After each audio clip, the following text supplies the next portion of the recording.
Welcome to my channel. My name is Kim Coley and I make true crime videos. Please consider subscribing down below and also like and share this video. This is the case of 16-year-old Erin Caffey.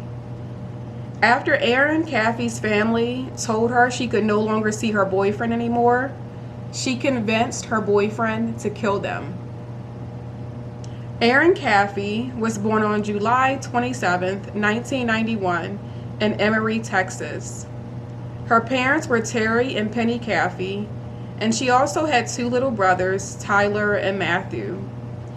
The family lived in a small, close-knit town where everyone knew each other. Erin's parents were both ministers at a church. The whole family was involved in the church.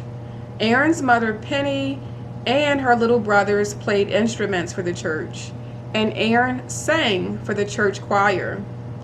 Erin's father described her as being very sweet, loving, respectful, and mild-mannered. That was until she met her boyfriend. Terry and Penny were very conservative and protective over their children. So when Erin came home one day from school and told her parents that a girl tried to kiss her against her will, her parents withdrew all of the children from school and had them homeschooled. Erin took this very hard. She had lost many of her friends and felt isolated from the outside world. Much of her time was spent at home or in the church. In July of 2007, Erin's parents allowed her to work at the fast food chain Sonic. Her co-workers told police that Erin was very quiet but friendly and appeared to be very sheltered. Erin met Charlie Wilkinson at her job. Charlie was 18 at the time and Erin 16. Charlie would frequently visit her at work until finally Erin started dating him. The two moved very quickly in their relationship. This was a whole new world for Erin. She went from being very sheltered and being highly involved in the church to meeting this guy who was giving her all of this attention, and he had a sense of freedom and rebellion about him that she was thirsty for. Charlie ended up giving Erin a promise ring that belonged to his mother and told Erin that he wanted to marry her. The two began spending a lot of time together until finally Erin was ready to introduce Charlie to her parents. The very first time I met Charlie, I wasn't too enthused. My wife and Erin had invited him over for supper one evening. So as I come in the door, there's Charlie sitting in my recliner, and as soon as I walk in the door, I walk in and I said, "Hello, are you Charlie?" And he looked at me and said, "Yeah, and you are." And I said, "I happen to be Erin's dad. Could you stand up and greet me?" So he stood up and began to greet me, and he stuck out his hand and he shook my hand. I asked him, I said, "Do you always sit in a chair like that?" He goes, "Yeah." And I said, "Well, it's yes, sir, but not in my chair. You stand up and greet someone when they walk in the door." Her parents did not like the fact that Erin was spending so much time with Charlie because they began to see that she was changing, slowly but surely.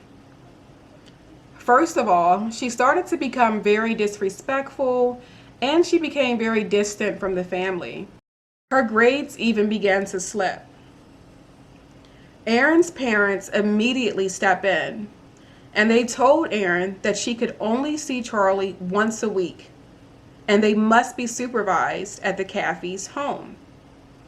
Erin was very upset about this, but she found ways to sneak around and see Charlie anyway.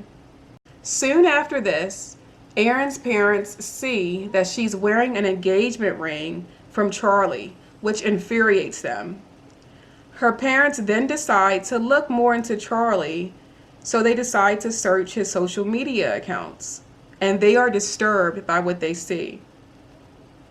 They find comments and posts about him drinking, comments about sexual events, And they also saw a comment from Charlie's friend telling him to bring his cute new girlfriend to a house party that was coming up so they could get drunk and have a good time. When Erin's parents saw this, they immediately told her that they did not want her seeing Charlie anymore. Erin pretended that she broke up with Charlie, and her parents believed her. However, Erin was secretly upset about this and allegedly told her friends that she wished she could just kill her parents so she could be with Charlie. Unfortunately, this was never reported because no one took her seriously. No one knows who came up with the idea to murder the family. Charlie claims that it was Erin's idea to murder the family, and that he had only suggested that they run away so they could be together, but that Erin told him that her parents would stop at nothing to find them, so killing them would be the only way. Charlie also claimed that Erin told him that he should also kill her two little brothers, who were only 13 and 8 at the time, because they would be witnesses to the crime. Charlie then asked his 20-year-old friend, Charles Wade, and his 18-year-old girlfriend, Bobby Johnson, to help him commit the murder. And he promised them $2,000 for their help.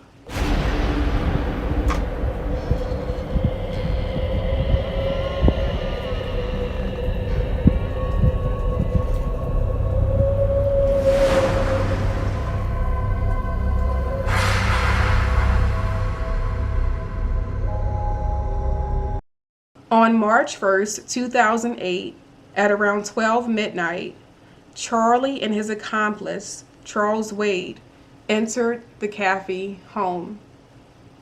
The door was allegedly left unlocked by Erin. She waited in Charlie's car with Charles Wade's girlfriend, Bobby Johnson, as the murder took place.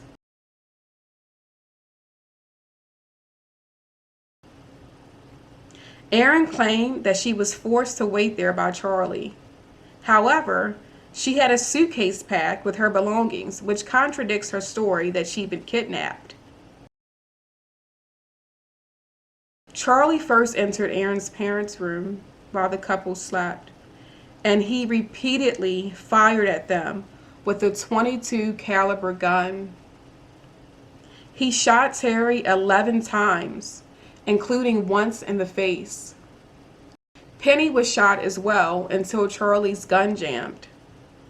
Charlie's accomplice then pulled out a samurai sword and slit Penny's throat, nearly decapitating her. The two then leave the room and go to Tyler and Matthew's room. The two boys tried to hide in the closet, but the two men soon found them. Erin's father, Terry, says that he heard his sons yell out, "No, Charlie, why are you doing this?" And then he heard gunshots.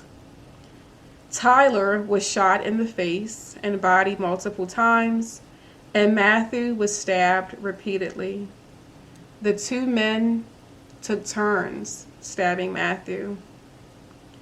You would have to be innately evil to kill two innocent children who had nothing to do with this. What a shame. Everyone had already passed on, but Erin's father was still hanging on. While he was unconscious, the killers ransacked the house, stealing anything of value, and put the items in their car.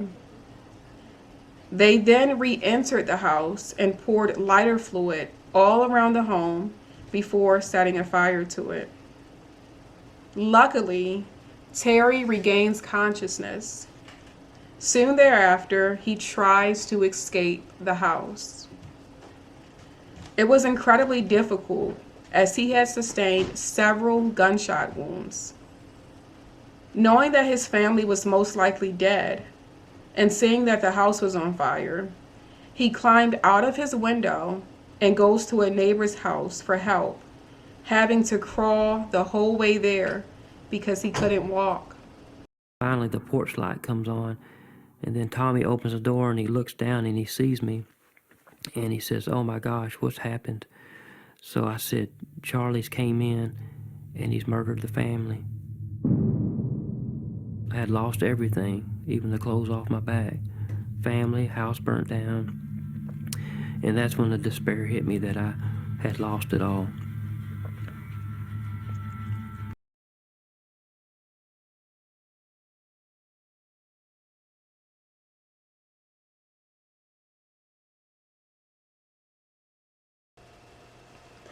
All 4 participants were charged with 3 counts of capital murder. Charlie Wilkinson and Charles Wade were sentenced to life without a chance of parole.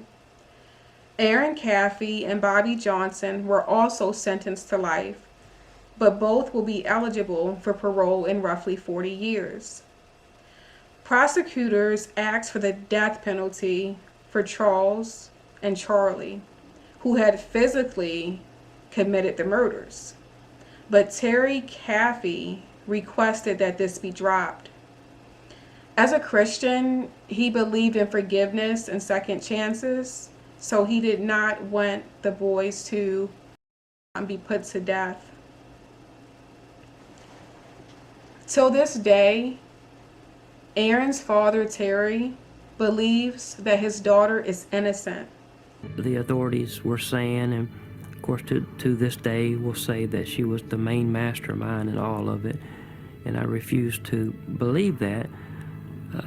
You get to know your kids after a while. You know definitely that they're not perfect, they're not innocent, but I knew my daughter wasn't a murderer either.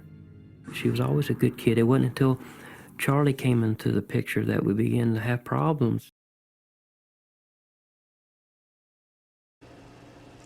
Terry has attended many speaking engagements, speaking out against teens getting involved with the wrong crowd.